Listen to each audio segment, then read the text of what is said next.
nadie se lo va a ver. Dispensacional, pretribulacional o premilenial. Cuando dice pretribulacional son los hermanos en Cristo que creen que Cristo vendrá antes de una tribulación de 7 años. Y premilenial es porque creen que va a haber un milenio previo, del estado eterno. Mírenlo aquí. Este sería el esquema de los hermanos dispensacionales. Se los explico rápidamente. Es importante que tengamos esto para poder disfrutar un poquitico más esta porción. Antiguo Testamento, nadie discute, empieza la primera venida de Cristo y empieza la era de la iglesia. Hasta ahí todos estaríamos de acuerdo. Algunas cosas que discutir, pero por lo menos a la luz del versículo no tiene sentido. Era de la iglesia y entonces aquí, la venida secreta de Cristo, una venida que queda en las nubes. Ahí sucede la resurrección de los cristianos, ahí sucede el arrebatamiento. Luego empieza una gran tribulación aquí en la tierra mientras los cristianos están arriba con Cristo durante 7 años y después Cristo tiene una venida pública en donde hay otra resurrección, pero ahora de judíos. Empieza un milenio, pues los 1000 años literales y una resurrección final y luego empieza la eternidad. Eso sería el esquema que normalmente o mayoritariamente está dentro del cristianismo y promovido por, nuevamente, Hollywood, algunas Biblias de estudio como las de Scofield y demás. Vamos a ver si la Biblia sustenta ese esquema. Y el último error que quiero reconocer, ahí mismo está, es que el Señor se quedará 7 años en el cielo y después baja.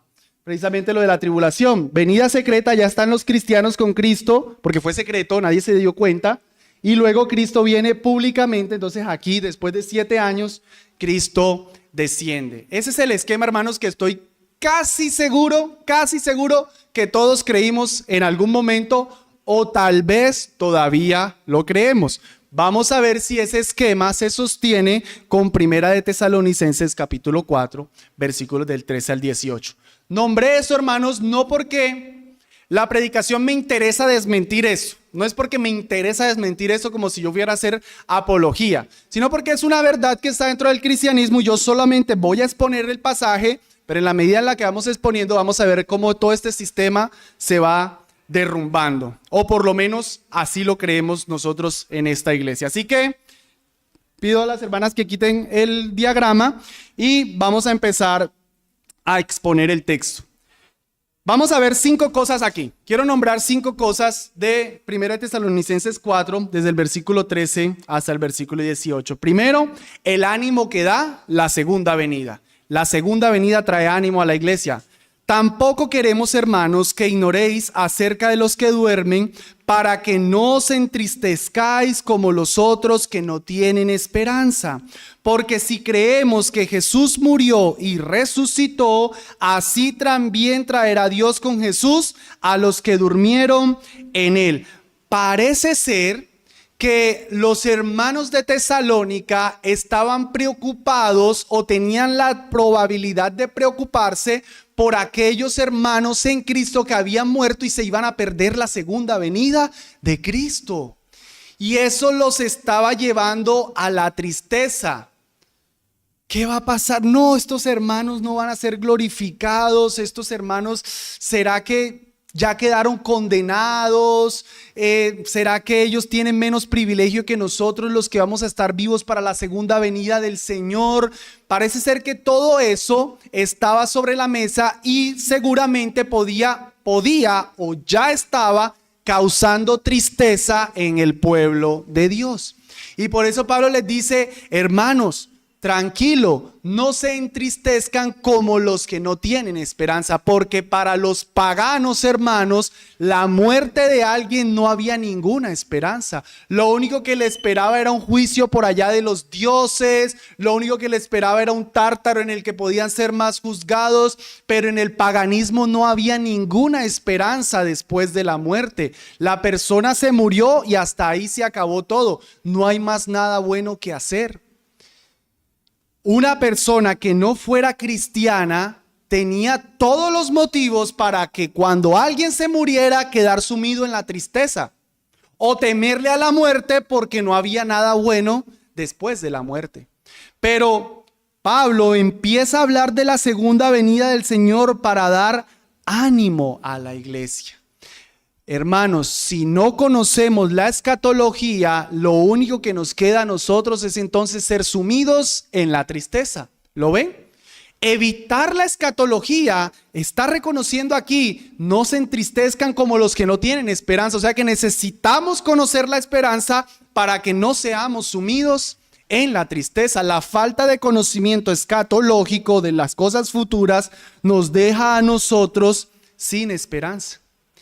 Y entonces Pablo les dice a ellos, hermanos, el evangelio mismo que ustedes creyeron, ese mismo evangelio es el que les debe dar esperanza. Ustedes creyeron que Cristo murió y resucitó. O sea, para ser creyente toca creer eso. Entonces pónganle la lógica. Es como si Pablo les estuviera diciendo, pónganle la lógica. Si creemos que Cristo Jesús murió y resucitó, versículo 14, así también traerá a Dios con Jesús a los que durmieron en él. O sea, los que ya murieron también resucitarán. Como Cristo murió y resucitó, los que ya murieron también resucitarán y Dios los traerá con Jesús. Pues noten cómo el mismo evangelio está confirmando la esperanza que hay después de la muerte. Y entonces, hermanos, una vez que ha mencionado eso, Pablo, voy a ver panorámicamente rápidamente los demás versículos, cómo empieza a dar cierta preeminencia, no es que tengan mayor privilegio los muertos, pero Pablo empieza a dar como cierta preeminencia a los que ya murieron. Versículo 15, por lo cual os decimos esto en palabra del Señor, que nosotros que vivimos, que habremos quedado hasta la venida del Señor, no precederemos a los que durmieron. Noten.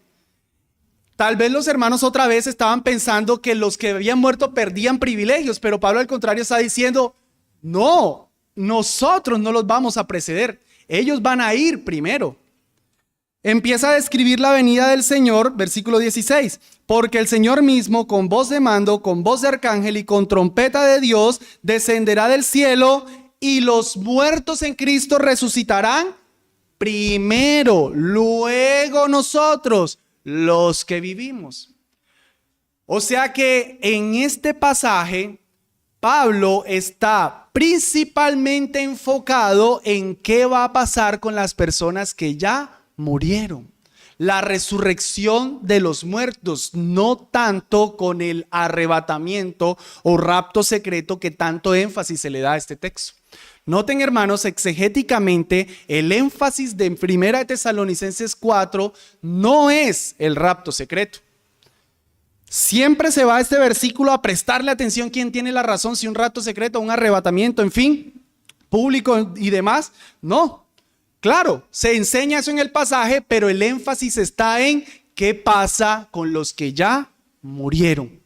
¿Van a perder privilegios? ¿Se pierden la segunda venida? Pablo dice no. Por el contrario, ellos van a resucitar primero y luego nosotros los que vivimos los seguiremos a ellos en ese momento de la segunda venida del Señor. Así que, hermanos, por eso termina diciendo en el versículo 18, alentaos unos a otros. Repito, la primera verdad que estamos viendo aquí es que la segunda venida del Señor trae ánimo al pueblo cristiano. Hay esperanza después de la muerte, hermanos.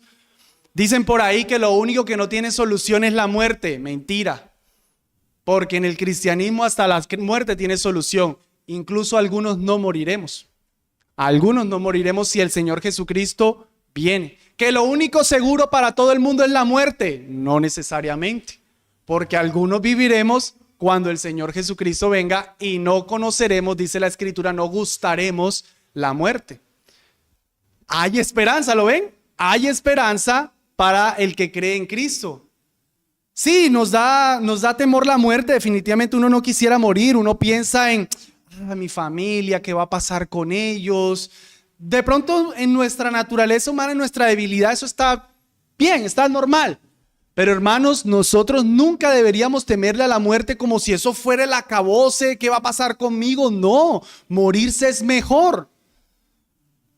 Pablo dice, no sé qué estoy en estrecho, no sé si mejor me muero y me voy con el Señor, lo cual es muchísimo mejor, o me quedo por causa de la iglesia. Pero él dice, y partir con el Señor es muchísimo mejor.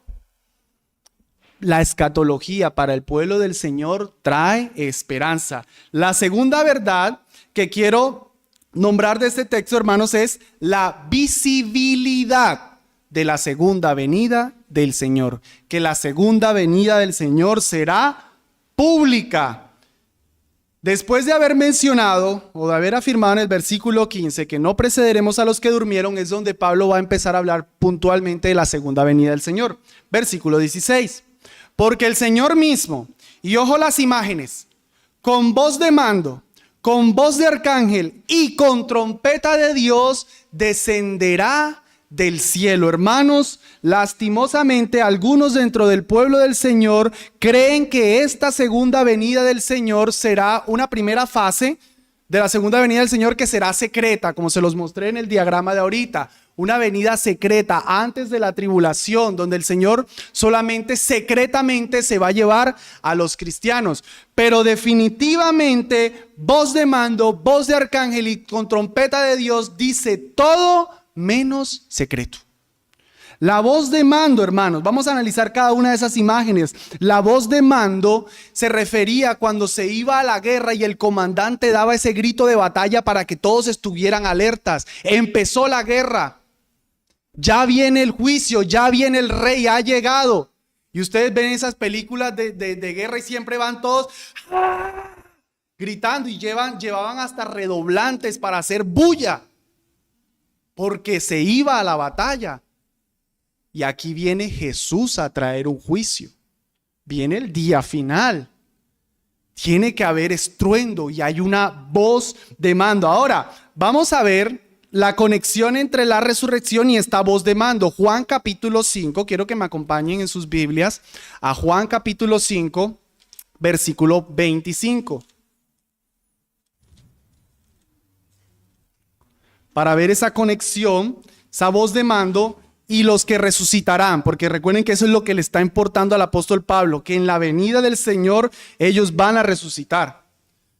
Pablo no está preocupado por una buena película de Hollywood, está preocupado por explicar cuándo van a resucitar los que ya murieron.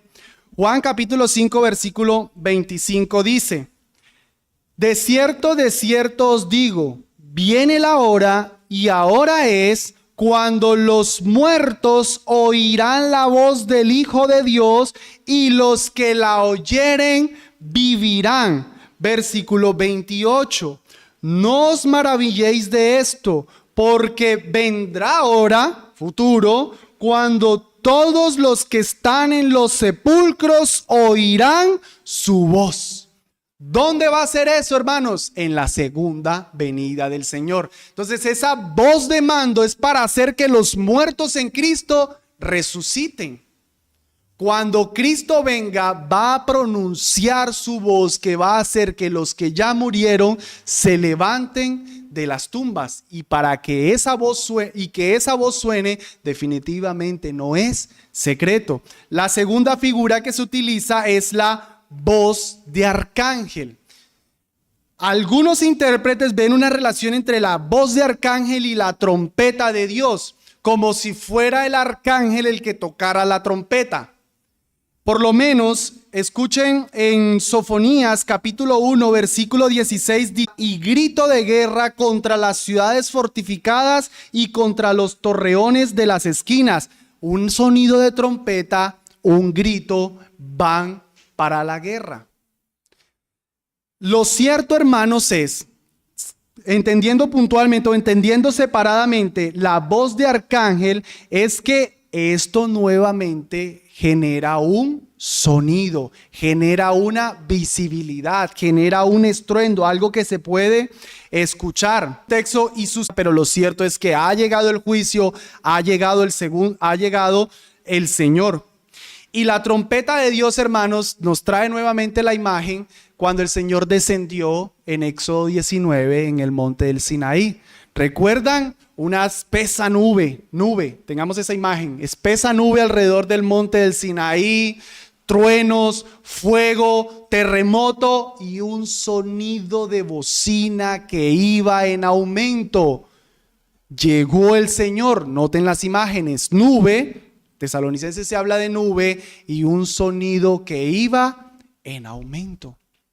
Entonces, todas esas imágenes que se nos están presentando aquí, hermanos, es de la venida del Señor visible. Allá en el monte del Sinaí, ay, ¿dónde estará el Señor? ¿Dónde? Moisés. No, era evidente ahí, todos lo estaban viendo. No era una venida secreta. Hermanos, por la analogía de la fe, Biblia con Biblia, interpretando Biblia con la Biblia, vamos a ver ahora sí una serie de versículos que nos dejen ver que la venida del Señor será pública, todo ojo le verá, será su venida en juicio, la final en la que los creyentes recibirán recompensa y los incrédulos recibirán castigo. Ahí cercano a nuestro propio versículo, Primera de Tesalonicenses 3:13.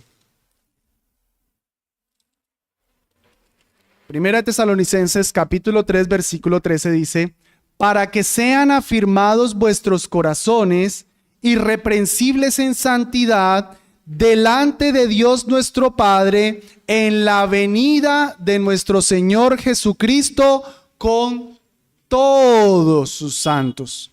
Ojo, todos sus santos. Tengamos ese texto ahí. Cuando Cristo venga, todos sus santos estarán con él. No una parte, solo la iglesia y después los judíos.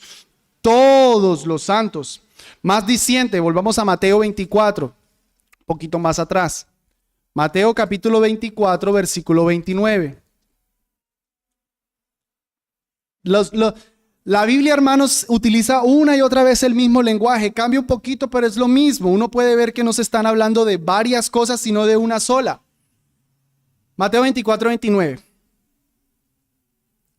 E inmediatamente, después de la tribulación de aquellos días, el sol se oscurecerá, y la luna no dará su resplandor, y las estrellas caerán del cielo, y las potencias de los cielos serán conmovidas. Entonces aparecerá la señal del Hijo del Hombre en el cielo, y entonces lamentarán todas las tribus de la tierra, y todas las tribus de la tierra verán al Hijo del Hombre viniendo sobre las nubes del cielo con poder y gran gloria. Eso no es secreto.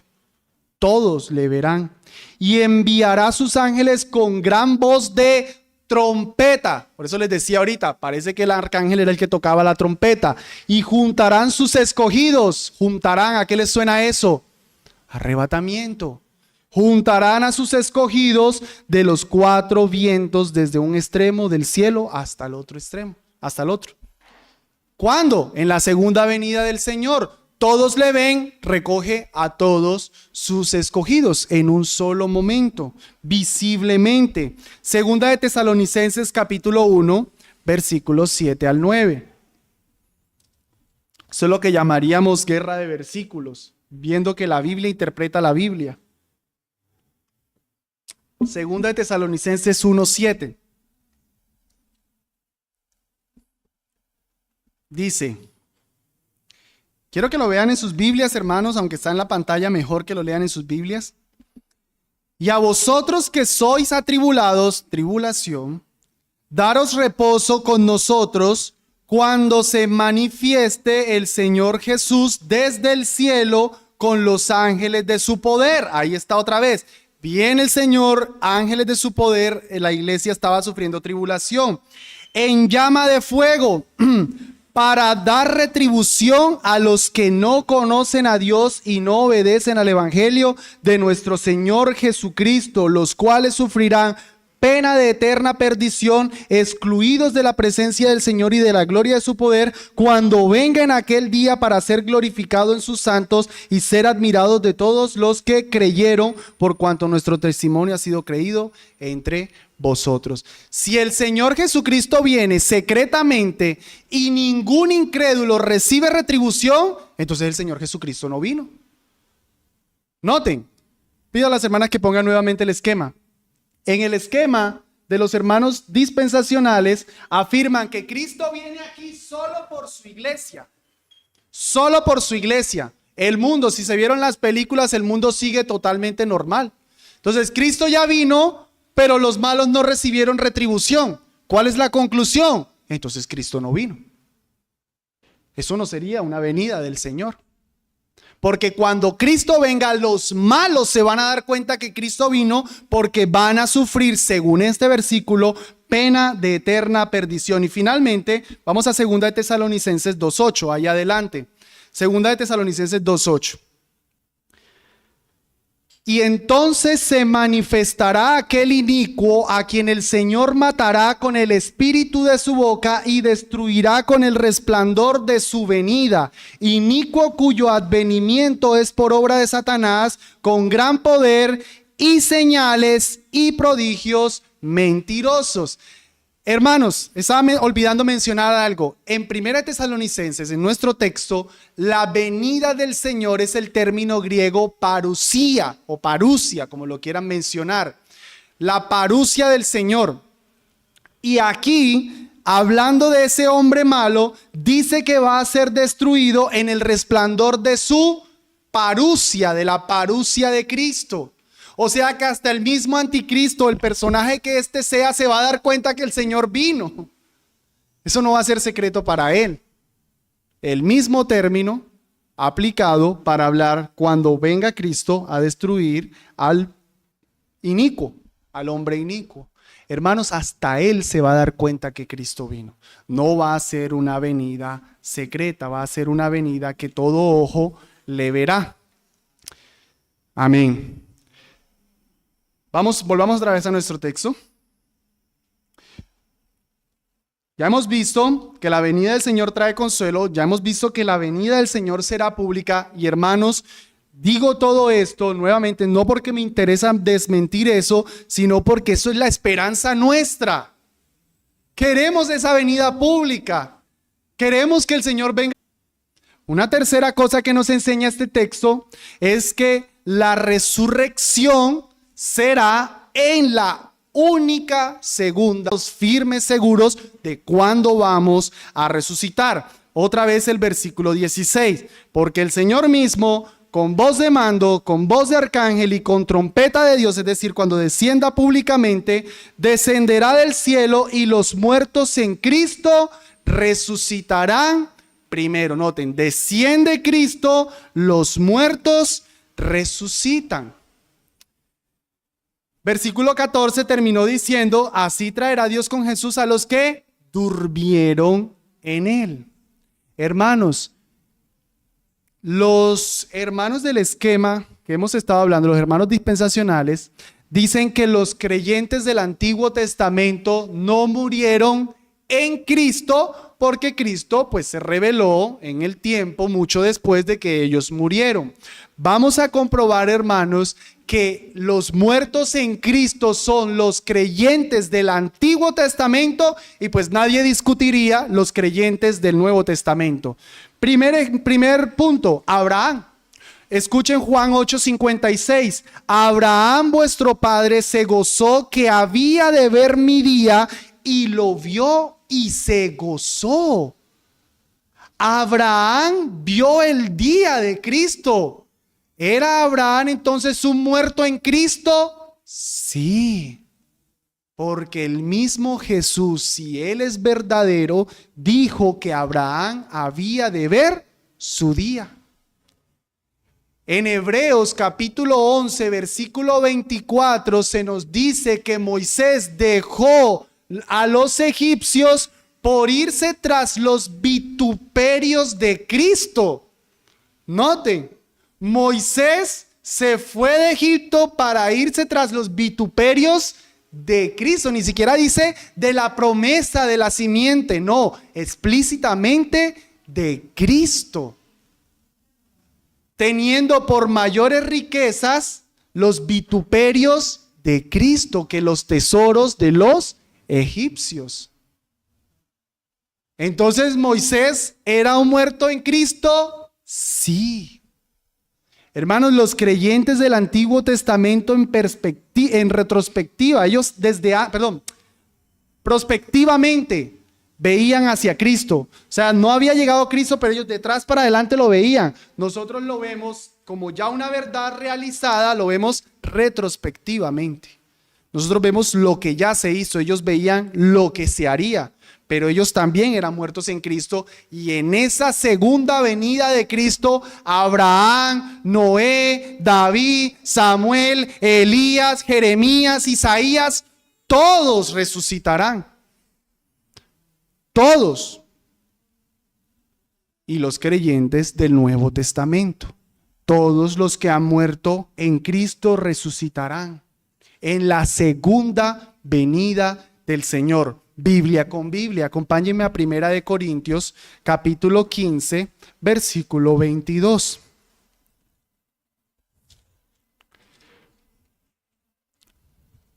Más claro no puede hablar la Biblia con este versículo. 1 Corintios, capítulo 15, versículo 22. Miren sus Biblias, que nos hable la palabra del Señor. Yo de pronto busco un poquito rápido, perdón. Porque así como en Adán todos mueren, también en Cristo todos serán vivificados. Pero cada uno en su debido orden. Noten el orden. Nos va a hablar de orden. ¿Cuál es el orden? Dios, dínoslo por favor, háblanos. Cristo, las primicias, es el primero. Luego, los que son de Cristo en su venida. ¡Pum! Luego, la resurrección después del milenio. Luego, la resurrección secreta. ¿Sí? Luego, el fin.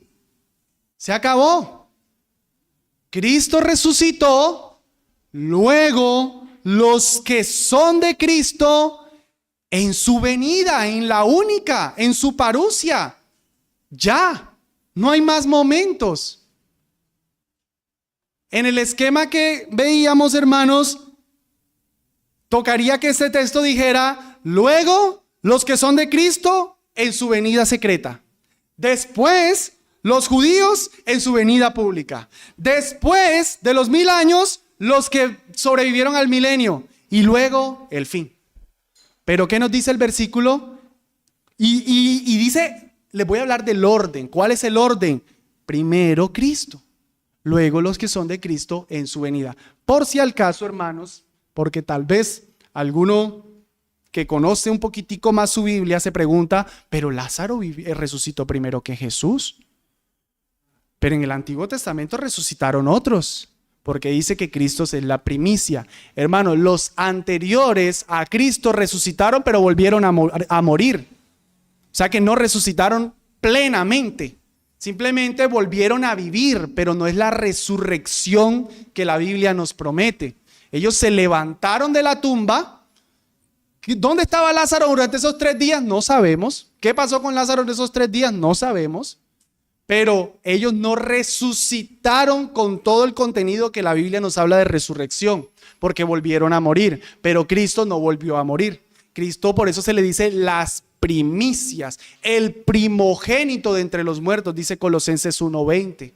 Entonces, por si al caso, Cristo es el primer resucitado. Luego, los que son de Cristo, desde Abel, desde Adán, Abel, Noé, Abraham, David, todos para allá adelante, tú, yo, ¿cuándo?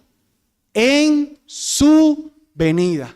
O sea, hermanos, que la esperanza nuestra de resurrección está solamente en la venida del Señor Jesús. Ahí adelante en 1 Corintios, en el versículo 51 dice, he aquí os digo un misterio, no todos dormiremos, ojo, no todos vamos a morir, pero todos seremos transformados en un momento, en un abrir y cerrar de ojos, a la final trompeta. ¿Notan otra vez la trompeta de 1 Tesalonicenses 4?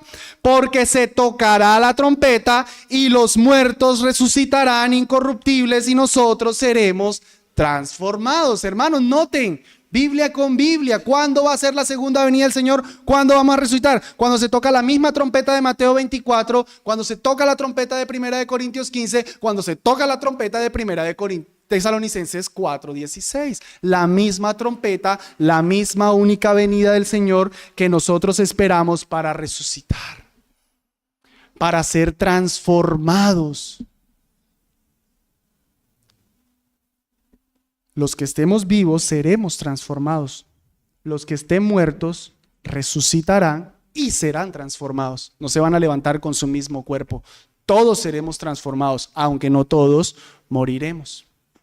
Aunque no todos moriremos. De hecho, hermanos, parece ser, y eso como un detalle, que el Señor Jesucristo desciende, da su voz de mando, los muertos en Cristo resucitan y todos somos transformados. Y entonces, ahora el versículo 17 dice, luego nosotros, los que vivimos, los que hayamos quedado, seremos arrebatados juntamente con ellos, o sea, con los muertos, en las nubes para recibir al Señor en el aire. Y así estaremos para siempre con el Señor. El evento parece ser que va a ser así. Señor desciende, da su voz, se levantan los muertos y todos juntos somos arrebatados para recibir al Señor en el aire. Así que eso nos lleva a nuestro cuarto punto. El arrebatamiento será en la segunda venida de Cristo. Por si al caso, hermanos, no nos confundamos. Nosotros no negamos el arrebatamiento. El arrebatamiento está en la Biblia, no lo podemos negar. Lo que negamos es creer que ese arrebatamiento será secreto, que nadie se va a dar cuenta. Eso lo negamos, pero no podemos negar la doctrina del arrebatamiento. Ahí está en la Biblia. Por si al caso, vale la pena también aclararlo. Normalmente los hermanos que creen en la venida secreta le denominan rapto secreto. Los reformados, como la Biblia dice, llamamos arrebatamiento. No obstante, no faltan los que mezclan los términos. ¿Cuál es el consejo? Ya yo se los he dicho. La virtud del teólogo, ¿cuál es? Definir. Cuando ustedes escuchen un hermano que dice, creo en el rapto, no le digan, oye, dispensacional, estás errado. Hermano, ¿qué entiendes por rapto? No, que cuando el Señor Jesucristo venga públicamente, nos va a llevar a la iglesia y va a venir y todo ojo le verá. Ah, bien, hermano. Yo le llamo arrebatamiento a eso. Ya. No nos mordemos, no nos peleamos. Aclaremos términos. Por si al caso, hermanos, vuelvo y digo, yo no ignoro una realidad que hay dentro de la iglesia. Entonces, hermanos, el arrebatamiento será en la segunda venida del Señor. Y ahí todos vamos a ser transformados. Hermano Jeffrey, el que se murió por incineración, ¿qué va a pasar? El Señor lo levanta. Si de su sola palabra trajo a la existencia lo que no existía, ¿qué le va a costar al Señor levantar un montón de cenizas que están regadas en un río? El Señor levantará en su poder a todos los que murieron. Como haya muerto, Él los levantará. Hermano Jeffrey, los que murieron de 3 años, los que murieron de 10 años, los que murieron de 20 años, los que murieron de 60 años, ¿cómo se levantarán? No sé. Esperemos. No sé. La Biblia no nos lo dice. Creería que hemos de levantarnos en lo que pudo ser la edad de Adán. Y parece ser que Adán era un hombre maduro. Y si a eso le pegamos que Cristo empezó su ministerio como a los 30 años, pudiéramos pensar que tal vez esa sería la edad en la que todos resucitaremos, en las que todos seremos transformados.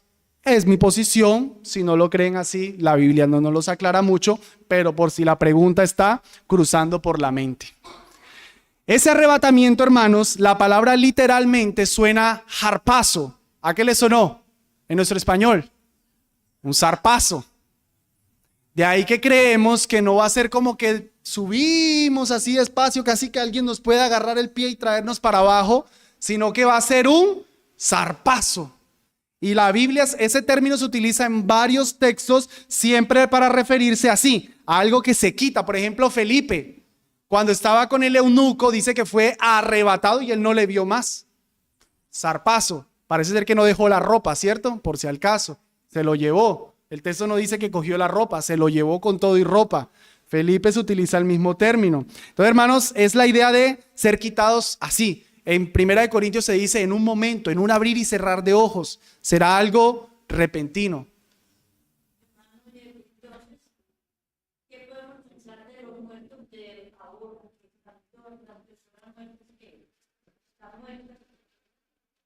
Muertos físicamente.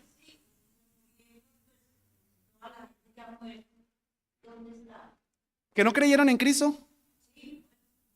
Los que no creen en Cristo. Ok, hermano, están esperando la segunda venida del Señor. Los que han muerto en Cristo están en la presencia del Señor esperando su segunda venida, pero en almas, no en cuerpos. Los que han muerto sin Cristo están en espíritus esperando la segunda venida del Señor. Esto va a ser un poco cruel, pero es la justicia del Señor para recibir un nuevo cuerpo que sufrirá eternamente. Esa es la esperanza del incrédulo. Todos resucitarán. Los creyentes con un cuerpo transformado. O sea que no habrá más enfermedades, no habrá más dolores.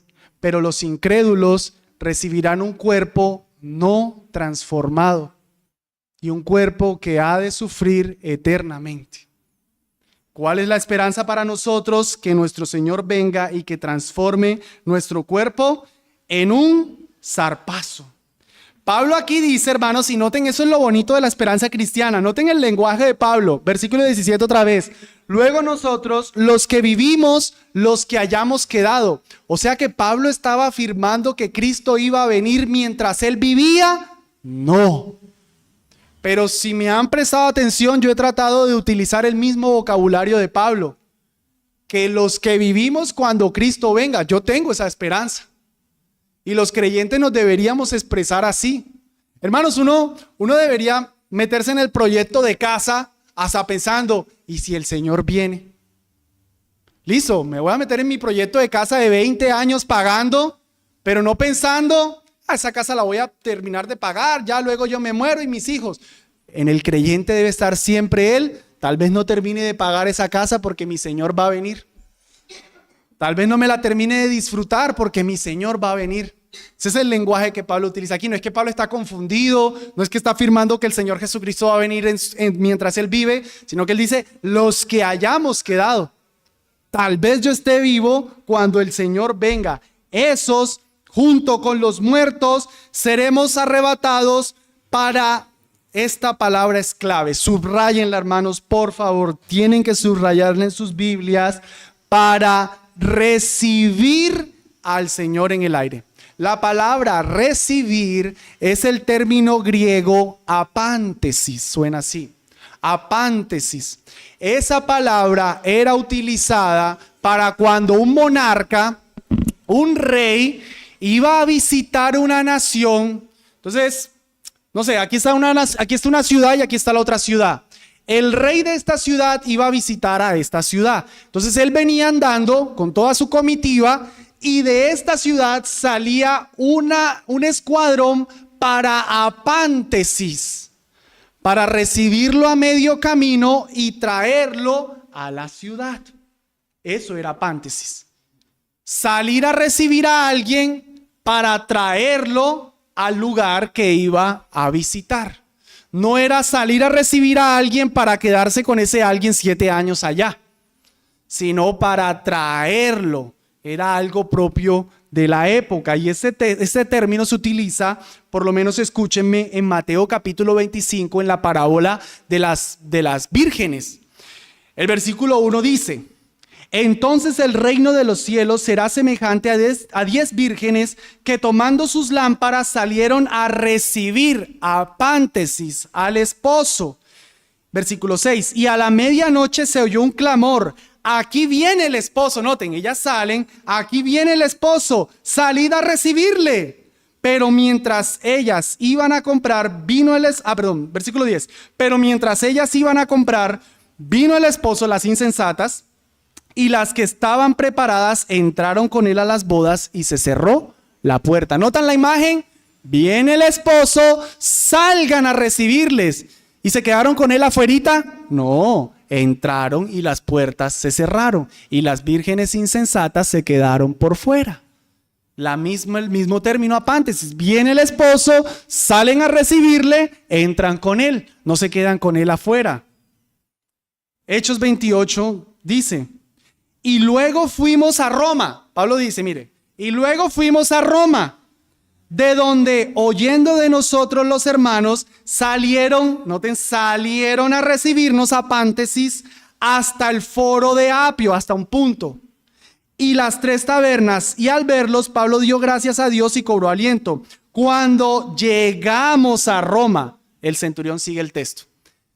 Voy a Roma, los hermanos me reciben en el Apio y llegamos juntos a Roma. Esa es la idea de apántesis. Hermanos, pongan por favor otra vez el diagrama. Cuando Pablo dice que salimos a recibirle, con este término no tiene sentido que salgamos a recibir al Señor acá y nos quedemos con él 7 años. Lo que quiere decir es que salimos a recibirle en el arrebatamiento y lo traemos. Bueno, venimos con él, no lo traemos. Venimos con él a esta tierra. Salimos a recibirle, según el versículo 17, en el aire. Ser arrebatados con ellos en las nubes. Tal vez no sea literal, hermanos. No pensemos que nubes es literal ahí arribita. El término nubes es utilizado por la Biblia en el Antiguo Testamento para referirse a la presencia de Dios, Muchas veces una presencia con forma o en sentido de juicio. El texto que les decía ahorita del monte del Sinaí, espesa nube, trueno, terremoto. La conexión entre la nube, para siempre con el Señor, no es que así estaremos en las nubes con Él para siempre, sino que debido a eso o por causa de esto, estaremos siempre con el Señor. Y eso, hermanos, es el 5º punto de mi mensaje, que toda esta discusión, hermanos, no nos debe llevar a, yo sí soy el que me conozco la Biblia, sino a esta esperanza de que cuando el Señor venga, estaremos para siempre con Él. Amén. Ese es el anhelo del pueblo del Señor. Que el Señor Jesucristo venga públicamente, nos arrebate junto con Él y así estemos siempre con Él. Nunca más vamos a ser separados de nuestro Señor. Siempre vamos a estar con Él, eternamente y para siempre, hermanos. Por eso nosotros queremos que nuestro Señor venga por segunda vez, porque queremos estar para siempre con Él. Así que, hermanos, alentaos unos a otros con estas palabras. Que nuestro Señor venga para que estemos siempre con Él. Siempre, hermanos, nunca más vamos a ser separados. En los nuevos cielos y en la nueva tierra estaremos siempre con el Señor. Unas aplicaciones finales, hermanos. Recuerden el título: La venida del Señor, una verdad sencilla y motivadora. Yo espero que el sencillo esté firme. No estén pensando qué cosa tan confusa. Para confirmar el sencillo, le voy a pedir a la hermana que coloque el otro diagrama, el diagrama que nosotros conocemos, que por si al caso, hermanos, el diagrama que les he estado mostrando es más complicado. Créame, hice un esfuerzo por hacerlo sencillo. El diagrama que nosotros creemos, hermanos, es este. Y el que vemos de la Biblia es este. Antiguo Testamento. Bueno, nadie discute eso. Nuestro Señor Jesucristo vino. Estamos en la era de la iglesia y nuestro Señor Jesucristo vendrá públicamente por segunda vez y ahí será la resurrección, el arrebatamiento, cielos nuevos, tierra nueva. Punto. Según el esquema que creemos que nos enseña la Biblia, ¿dónde está nuestra esperanza? En que el Señor Jesucristo venga.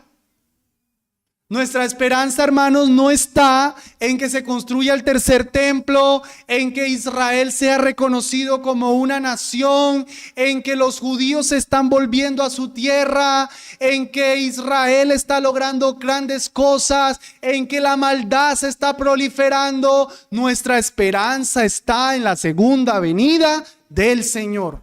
Esa es la esperanza nuestra, hermanos. Eso es lo que nosotros anhelamos. Que el Señor Jesucristo venga. para que recibamos nuevos cuerpos, para que seamos arrebatados. Ya, inmediatamente entramos en los cielos nuevos y en la tierra nueva. No hay milenio, no hay tribulación de 7 años, no hay rapto secreto. ¿Cómo sabemos que ya el Señor vino o no? No, sencillo. Viene el Señor y entramos a la eternidad. Punto. La escatología realmente así se ve más sencilla, sin decir que no sea un tema que tiene complejidades. Y les dije entonces que la segunda venida del Señor era una verdad sencilla y era una verdad también motivadora. Hermano, hermana, la venida del Señor ha de ser tu consuelo. Tal vez tú hayas pensado, bueno, pero yo no estoy como los tesalonicenses pensando en qué va a pasar con mi papá, mi mamá que murió, porque pues no estoy sumido en tristeza. No tengo el mismo caso de los tesalonicenses, pero mi hermano, mi hermana, cuando estás sufriendo, la segunda venida del Señor te debe animar. Cuando hay un cuerpo que duele, cuando hay un cuerpo debilitado, cuando hay un cuerpo que nos hace ir constantemente al médico, la segunda venida del Señor nos debe animar en que recibiremos un cuerpo transformado. Eso debe ser un consuelo. No vamos a sufrir toda la vida. Va a llegar el día en que nuestro Señor Jesucristo vendrá y tendremos un cuerpo que no se agita. Tendremos un cuerpo que no se debilita. Tendremos un cuerpo que no se enferma, hermanos. Debe ser un consuelo en medio de la enfermedad. Un familiar que muere. A mí me enternece mucho y me da mucho gozo cuando a alguien se le muere un familiar y tiene esa esperanza en que por lo menos le compartió el evangelio y por lo menos creyó. Y uno dice, bueno, no sé si solo fue por la situación, pero espero verle allá. Hay esperanza. Hay una esperanza. Cuando un familiar nuestro muere y sabemos que definitivamente no escuchó, bueno, hermanos, la esperanza es que cuando nosotros seamos transformados, entenderemos la justicia del Señor. Ahorita yo creo que es sensato, compasivo cuando lloramos por un familiar que no creyó en Cristo y murió porque sabemos el destino que le espera. Pero hermanos, aún la segunda venida del Señor transformará nuestro pensamiento y nosotros diremos allá, Cristo, tú eres justo por haber condenado a ese familiar que no quiso creer en ti. La lucha con el pecado, hermanos. Estamos cayendo en el pecado una y otra vez. Y pensemos, la próxima vez, hermanos, hermana, la próxima vez que peques, piensa, cuando el Señor Jesucristo venga, no voy a pecar más.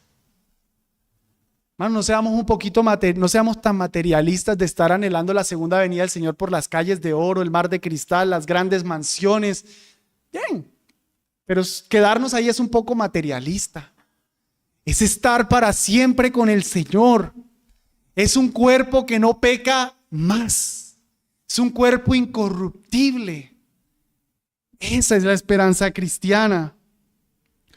Y si alguno no es creyente, la próxima vez que peques, piensa en esto: que el Señor Jesucristo aparecerá por segunda vez sin relación con el pecado para dar retribución a todos aquellos que no creyeron en la verdad.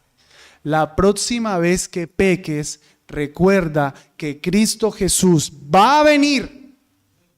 Va a venir. Y para ti será de condenación. Para los que han creído en Cristo será de gozo, de dicha, de bienaventuranza. Pero para los que no han creído en Cristo será un día de eterna perdición. La próxima vez que te duela el cuerpo, piensa que será una eternidad sufriendo peor. La próxima vez que estés llorando, recuerda que es una eternidad llorando. La próxima vez que peques, recuerda que va a venir Cristo Jesús a juzgarte por ese pecado, pero Cristo Jesús ya vino una primera vez a salvarte de ese pecado y hoy te llama a que creas en Él y te arrepientas, a que pongas tu fe en Él y Él te limpia automáticamente todos tus pecados, te perdona y cuando venga por segunda vez te transformará y te dará entrada al reino eterno. Amén. Bendito eres, Dios del cielo, por darnos esta enseñanza, por hablarnos de escatología. Señor, que estas verdades nos consuelen como se supone que lo debe hacer. Que esas verdades lleven a los que no han creído en ti a poner su confianza en ti. Y que estas verdades nos lleven a los que hemos creído en ti a alentarnos y a animarnos. Maranata, Señor, vuelve pronto. Vuelve pronto, Señor Jesús, vuelve pronto, te lo pedimos. Venga a tu reino, que todo ojo te vea y que nosotros seamos arrebatados juntamente contigo para estar siempre contigo. Vuelve pronto, Señor Jesús, te lo pedimos, por tu gloria, para tu honra. Amén.